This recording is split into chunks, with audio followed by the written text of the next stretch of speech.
Hi friends. இப்போ நம்ம பொன்னி சீரியலோட ரிவ்யூவை தான் பார்க்க போகிறோம். வாங்க வீடியோக்குள்ளே போகலாம். இதில் ஃபர்ஸ்ட் சீன்லயே இந்த மாதிரி ஒரு வழியா பொன்னி சிவானி பாப்பா எந்த வண்டியில் ஏறி இருக்காங்கன்றதை கண்டுபிடிச்சது மட்டும் இல்லாமல் அந்த விஷயத்த சக்தி சண்முகம் சக்தியோட ஃப்ரெண்ட்ஸ்னு சொல்லிட்டு எல்லாருக்கிட்டையுமே சொல்லிட்டு உடனடியாக அவங்க மூலயமா போலீஸோட ஹெல்ப்போட இப்போ சிவானி பாப்பா எந்த ரூட்ல போயிட்டு இருக்காங்களோ அந்த ரூட்லயே அவங்களும் போயிட்டு இருக்காங்க. ஆனா இன்னொரு பக்கமோ இது எதுவுமே தெரியாததா சோ பேசாம நம்ம சுந்தர் கிட்ட குழந்தைய கடத்திட்டோம்னு சொல்லிட்டு பணத்தை வாங்கிட்டு இந்த ஊரை விட்டு தப்பிச்சு போயிடலான்னு சொல்லிட்டு நினைச்சு பார்த்துக்கிட்டு அவங்க ரொம்பவே தைரியத்தோட சுந்தருக்கு கால் பண்ணி இந்த மாதிரி சிவானி பாப்பாவை கடத்தினது நாங்க தான், அதனால இந்த பணத்தை இந்த இடத்துக்கு வந்து இத்தனை மணிக்குள்ள தந்துடுறேன்னு சொல்லவே உடனே இதை நம்பின சுந்தரம் ஒரு பக்கம் அவங்க மேல செம்ம கொலவெறியோட இருந்தாலும் இன்னொரு பக்கமும் நம்மளோட உண்மையும் வெளியே வந்துடக்கூடாது, அப்படி வந்துச்சுன்னா நம்மளோட கதையே காலியாயிடுன்னு சொல்லிட்டு நினைக்கிறது மட்டும் இல்லாம நம்மளோட பாப்பா தான் நமக்கு இப்போதைக்கு ரொம்பவே முக்கியம்னு சொல்லிட்டு அவங்க கேட்ட பணத்தை ரெடி பண்றதுக்காக எவ்வளவோ ட்ரை பண்ணி பாக்குறாங்க. ஆனா அவங்க கேட்ட பணமும் ரொம்பவே அதிகமா இருக்கனால சுந்தர் கையில இப்போ சுத்தமா பணமும் இல்லாததுனால உடனடியாக அவங்க ஜெயா கிட்ட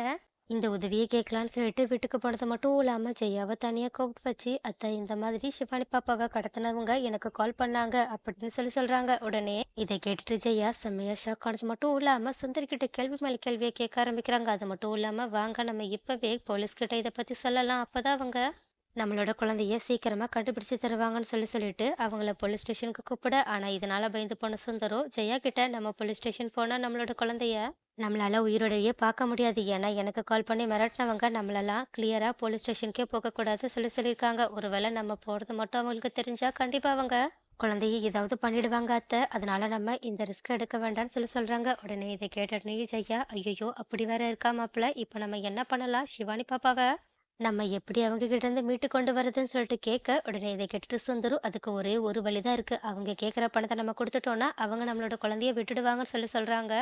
உடனே இதை கேட்டுட்டு ஜெயாவும் சரி மாப்பிள்ள எவ்வளோ பணம்னாலும் கொடுத்துடலாம் அப்படின்னு சொல்லிட்டு எவ்வளோ பணம் வேணுமோ இந்தாங்க இந்த அக்கௌண்ட்ல இருந்து எடுத்துக்கோங்கன்னு சொல்லிட்டு ஒரு பிளாங்க் செக் எடுத்து கையில கொடுக்க உடனே அதை வாங்கிட்டு சுந்தரும் பணத்தை எடுக்கலாம்னு சொல்லிட்டு கரெக்டா கிளம்பி வெளியே வரும்போது கரெக்டா அப்போ உள்ள இந்த மாதிரி சிவானி பாப்பாவை பொண்ணி கூட்டிட்டு வராங்க. அப்போ இந்த மாதிரி பொண்ணி கூட வர சிவானி பாப்பாவை பார்த்துட்டு ஜெயா சந்திரசேகர் அந்த பக்கமா நின்றுட்டு இருக்க வெண்ணிலா பிரீத்தின்னு சொல்லிட்டு எல்லாருமே செம்ம ஷாக்காக. ஆனா சிவானி பாப்பாவோ எல்லார்கிட்டயுமே ரொம்பவே சாதாரணமா பேசிட்டு அவங்களோட ரூமுக்கு போறாங்க. அப்போ இதை பார்த்துட்டு ஜெயாவோ பின்னாடி நின்றுட்டு இருக்க சக்தியை பார்த்துட்டு இங்க என்ன நடக்குது, சிவானி பாப்பா என்ன இவ்வளவு கூலா இருக்கா, அது மட்டும் இல்லாம அவ இந்த பொண்ணி கூட சேர்ந்து இவ்ளோ சந்தோஷமா வந்துட்டு இருக்கா, எனக்கு ஒண்ணுமே புரியலையே, உண்மையாவே சிவானி பாப்பா காணாம தான் போனாளா, அப்படி இல்லைன்னா இந்த பொண்ணி நம்ம கிட்ட இந்த மறைச்சு வச்சுட்டு ஏதாவது மறுபடியுமே நாடகம் ஆடினாளா அப்படின்னு சொல்லிட்டு செம்ம கோபத்தோட மறுபடியுமே எந்த உண்மையுமே விசாரிக்காம பொன்னி மேல பழிய தூக்கி போட்டது மட்டும் இல்லாம பொன்னிய அடிக்கிற லெவலுக்கு போறாங்க. ஆனா அப்போ இத பார்த்துட்டு செம்ம கோபத்தோட ஜெயாவை தடுத்து நிறுத்தின சக்தியோ அம்மா போதும் எடுத்துக்கமா, இதுக்கப்புறமும் எந்த காரணமும் இல்லாம நீங்க பொன்னி மேல பழி போடுறதையோ அவளை கஷ்டப்படுத்துறதையோ என்னால தாங்க முடியாது, இப்ப கூட சிவானி பாப்பா கடத்தப்பட்டது அவளுக்கே தெரியாது, அதனாலதான் அவ இவ்வளவு கூலா இருக்கா, அது மட்டும் இல்லாம